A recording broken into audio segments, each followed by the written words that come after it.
আসসালামু আলাইকুম। আশা করছি আপনারা সবাই ভালো আছেন, সুস্থ আছেন। আজ আমরা দুটি স্মার্টফোনই কম্পেয়ার করতে যাচ্ছি। রয়েছে ইনফিনিক্স হট 20s স্মার্টফোনটি অফার করছে 8GB RAM 128GB ROM, price হচ্ছে 18,999 টাকা। এবং অপর দিকে আমাদের কাছে রয়েছে ইনফিনিক্স নোট 12 G88 স্মার্টফোনটি অফার করছে 6GB RAM 128GB ROM, price হচ্ছে 19,990 টাকা। এই দুটি স্মার্টফোনের মধ্যে 1000 টাকার ডিফারেন্স রয়েছে। কোন স্মার্টফোনটি আপনার জন্য বেটার হবে আজকের ভিডিওতে সেটাই জানিয়ে দেওয়ার চেষ্টা করব। এবং হ্যাঁ, যারা ইনফিনিক্স হট 20s এর সাথে নেক্সট কোন স্মার্টফোনটি রিভিউ চাচ্ছেন সেই সম্পর্কে কমেন্টস করে জানাতে ভুলবেন না। যারা ভিডিওতে লাইক করেননি ভিডিওতে লাইক করবেন, সাবস্ক্রাইব না করে থাকলে অবশ্যই সাবস্ক্রাইব করবেন। কথা না বাড়িয়ে চলুন শুরু করব। আপনারা দেখছেন আপনাদের প্রিয় channel JK tech BD YouTube channel. আজকের ভিডিওটি স্পন্সর করেছে বিসমিল্লাহ ইনফিনিক্স পয়েন্ট। তাদের কাছ থেকে ইনফিনিক্সের সকল স্মার্টফোন অ্যাভেলেবেল পেয়ে যাবেন। এবং হ্যাঁ, 15,000 টাকার যে কোনো স্মার্টফোন পারচেস করলেই পেয়ে যাচ্ছেন 1,000 টাকার মূল্য ছাড়। অবশ্যই স্ক্রিনে দেওয়া নাম্বারটিতে কল করে সকল ইনফরমেশন জেনে নিতে পারেন এবং তাদের সম্পর্কে সকল তথ্য থাকবে এই ভিডিওর ডেসক্রিপশন বক্সে। ডিজাইনের কথা বলতে গেলে এই দুটি স্মার্টফোনের ডিজাইন সত্যি অসাধারণ। দুটি স্মার্টফোনে প্লাস্টিক বিল্ট এবং পলিকার্বনেটের তৈরি স্মার্টফোন। দুটি স্মার্টফোনে পোর্টস অ্যান্ড বাটনের দিক থেকে রাইট প্যানেলে পেয়ে যাচ্ছি সাইড মাউন্টেন ফিঙ্গারপ্রিন্ট সেন্সর এবং ভলিউম লকার। লেফট প্যানেলে পেয়ে যাচ্ছি ডেডিকেটেড সিম ট্রে পয়েন্ট এবং নিচের দিকে পেয়ে যাচ্ছেন 3.5mm earphone port, primary microphone, type C charging port এবং স্পিকার গ্রিল। এবং হ্যাঁ, দুটি স্মার্টফোনে কিন্তু স্টিরিও স্পিকার আছে এবং দুটি স্মার্টফোনের যে সাউন্ড কোয়ালিটি ছিল সত্যি অসাধারণ। মানে প্রাইস অনুযায়ী এটা সাউন্ড কোয়ালিটি বেশ ভালো পেয়েছি। এবং দুটি স্মার্টফোনের ডিসপ্লের দিক থেকে যদি আমরা তাকাই সেই ক্ষেত্রে পাঞ্চ-হোল ডিসপ্লে প্রোভাইড করছে হট 20s এবং ইউ নচ ডিসপ্লে প্রোভাইড করছে ইনফিনিক্স নোট 12। ভিউয়ার্স, এখন আমরা আলোচনা করব এই দুটি স্মার্টফোনের ডিসপ্লে নিয়ে। ইনফিনিক্স হট 20s এ আমরা পেয়ে যাচ্ছি IPS HD+ রেজুলেশন ডিসপ্লে এবং এখানে আমরা পাচ্ছি 120 হার্জের হায়ার রিফ্রেশ রেট। এবং অপর দিকে ইনফিনিক্স নোট 12 আমরা পাচ্ছি অ্যামোলেড প্যানেলের ডিসপ্লে এবং এখানে রেগুলার রিফ্রেশ রেট ইউজ করা হয়েছে। সো এই দুটি স্মার্টফোনের যে কন্টেন্ট ওয়াচিং এক্সপিরিয়েন্স থাকবে সেখানে কিন্তু অলমোস্ট বেটার রেজাল্ট করবে ইনফিনিক্স নোট 12। এখানে আমরা পাচ্ছি অ্যামোলেড প্যানেলের ডিসপ্লে এবং এখানে 1000 নিটসের পিক ব্রাইটনেস ইউজ করার ফলে স্মার্টফোনটি ডে লাইট কন্ডিশনে খুব ইজিলি কিন্তু আপনি ইউজ করতে পারবেন। এবং অপর দিকে ইনফিনিক্স হট 20s এ যে প্লাস পয়েন্টটি রয়েছে সেটা হচ্ছে 120 হার্জের রিফ্রেশ রেট এবং স্মার্টফোনটির পাঞ্চ-হোল ডিসপ্লে, সেটা কিন্তু দেখতেও বেশ প্রিমিয়াম এবং ক্লাসিক। সো বলতে গেলে দুটি স্মার্টফোনে যে পয়েন্টস সেখানে কিন্তু মাঝামাঝি পয়েন্টসে রয়েছে। মানে কিছু ক্ষেত্রে নোট 12 এগিয়ে আছে এবং কিছু ক্ষেত্রে হট 20s এগিয়ে আছে। এখন আমরা দেখব এই দুটি স্মার্টফোন পারফরমেন্স সেকশনে কি কি স্পেসিফিকেশন অফার করছে। দেন দুটি স্মার্টফোনের মধ্যে ইন্টারনেট স্পিড চেক করব, অ্যাপ ওপেনিং এবং ক্লোজিং টেস্ট করব এবং দুটি স্মার্টফোনের মধ্যে অ্যাপ ডাউনলোড করেও দেখব কোন স্মার্টফোনটি এগিয়ে থাকছে। এবং এখন পর্যন্ত যারা ভিডিওতে লাইক করেননি ভিডিওতে লাইক করবেন, কমেন্টস করবেন এবং শেয়ার করতে ভুলবেন না। সাবস্ক্রাইব না করে থাকলে সাবস্ক্রাইব করে আমাদের পরিবারের একজন সদস্য হয়ে থাকবেন।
পারফরমেন্সের দিক থেকে এই দুটি স্মার্টফোনের মধ্যে এগিয়ে থাকবে ইনফিনিক্স হট 20s, কেননা এই স্মার্টফোনটির মধ্যে আপনারা পাচ্ছেন 8GB র্যাম এবং স্মার্টফোনটিতে প্রসেসর হিসেবে ইউজ করা হয়েছে হিলো G96। সেটা কিন্তু নোট 12-এর যে G88 প্রসেসর ইউজ করা হয়েছিল সেটা থেকে অনেকটাই বেটার।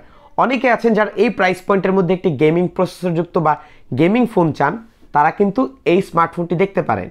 স্মার্টফোনটি 8GB র্যামের সাথে G96 প্রসেসর আপনাকে বেশ ভালো একটি গেমিং এক্সপিরিয়েন্স দিতে পারবে। ক্যামেরার দিক থেকে দুটি স্মার্টফোনে আপনারা পেয়ে যাচ্ছেন ট্রিপল রিয়ার ক্যামেরা। হট 20s-এ আমরা পাচ্ছি 50 মেগাপিক্সেল একটি রিয়ার ক্যামেরা এবং 2 মেগাপিক্সেল করে আরও দুটি সেন্সর রয়েছে। ফ্রন্ট সেলফি ক্যামেরা পাবেন 8 মেগাপিক্সেল এবং নোট 12 স্মার্টফোনটির মেন ক্যামেরা হচ্ছে 50 মেগাপিক্সেল এবং 2 মেগাপিক্সেল একটি সেন্সর এবং একটি VGA sensor. Front selfie camera পাবেন 16 মেগাপিক্সেল।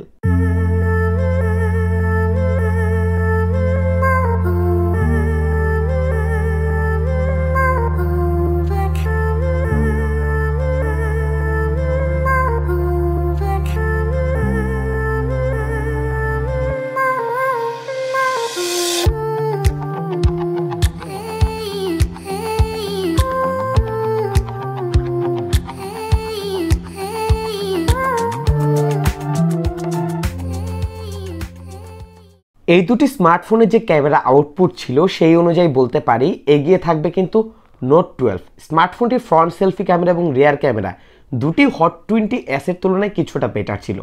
ব্যাটারি কথা বলতে গেলে দুটি স্মার্টফোনেই 5000 mAh ব্যাটারি রয়েছে, তবে আপনারা যে বক্সের চার্জার পাচ্ছেন সেখানে কিন্তু 18 ওয়াটের চার্জার প্রোভাইড করছে হট 20s এবং 33 ওয়াটের চার্জার প্রোভাইড করছে নোট 12। সো চার্জারের দিক থেকে কিন্তু এগিয়ে থাকবে নোট 12 এবং দুটি স্মার্টফোনের যে চার্জ ব্যাকআপ, যারা নর্মাল ইউজার রয়েছেন তারা অনায়াসে দুটি স্মার্টফোন থেকেই অলমোস্ট 1.5 দিনের মতো ব্যাটারি ব্যাকআপ পেয়ে যাবেন। একটু হেভি ইউজ করলে দিন শেষে আবারও চার্জ দেওয়ার প্রয়োজন হতে পারে। ভিউয়ার্স, এই দুটি স্মার্টফোনের মধ্যে কিন্তু অলমোস্ট 1000 টাকা ডিফারেন্স রয়েছে, কিন্তু কিছু কিছু ক্ষেত্রে আমি এগিয়ে থাকতে দেখেছি ইনফিনিক্স হট 20s এবং কিছু ক্ষেত্রে এগিয়ে ছিল নোট 12। দুটি স্মার্টফোনের যে ডিফারেন্স সেই অনুযায়ী আমি যদি পারচেস করতাম তাহলে সেই ক্ষেত্রে আমার কাছে পারফরমেন্সটা বেশি ভ্যারি করে, যার কারণে আমি চুজ করতাম হট 20s। কেননা স্মার্টফোনটি পাঞ্চল ডিসপ্লে উইথ 120 হার্জের ডিসপ্লে। স্মার্টফোনটিতে G96 প্রসেসরের সাথে 8GB 128GB র্যাম রম পাচ্ছি, 5000 mAh ব্যাটারি রয়েছে, তবে চার্জার কিছুটা বেটার হওয়ার প্রয়োজন ছিল এবং ফ্রন্ট ক্যামেরাটা 16 মেগাপিক্সেল হলে ভালো হতো। যাই হোক, যেহেতু আমরা পাচ্ছি না, সো এই বিষয়গুলো একটু কনসিডার করে নিতে হবে। তবে নোট 12 এই স্মার্টফোনটি কিন্তু বেশ কিছু দিকে এগিয়ে আছে। যেমন স্মার্টফোনটি প্রিমিয়াম একটি ডিজাইন, স্মার্টফোনটিতে অ্যামোলেড প্যানেলের ডিসপ্লে ইউজ করা হয়েছে, স্মার্টফোনটিতে 6GB র্যাম 128GB রমও রয়েছে, স্মার্টফোনটির প্রসেসর হচ্ছে হিলিও G88। ওভারঅল এই স্মার্টফোনটিরও বেশ কিছু ভালো দিক আপনারা পেয়ে যাবেন। সো ভিউয়ার্স, আপনার কাছে যেই স্মার্টফোনটি বেশি ভালো লেগে থাকে আপনি সেই স্মার্টফোনটি পারচেস করতে পারেন। এই ছিল আজকের ভিডিও। যদি ভিডিওটির মাধ্যমে আপনি উপকৃত হয়ে থাকেন, ভিডিওতে লাইক করবেন, কমেন্টস করবেন, শেয়ার করতে ভুলবেন না। বিদায় নিচ্ছি আমি জাকারিয়া হাসান পার্থ। আসসালামু আলাইকুম।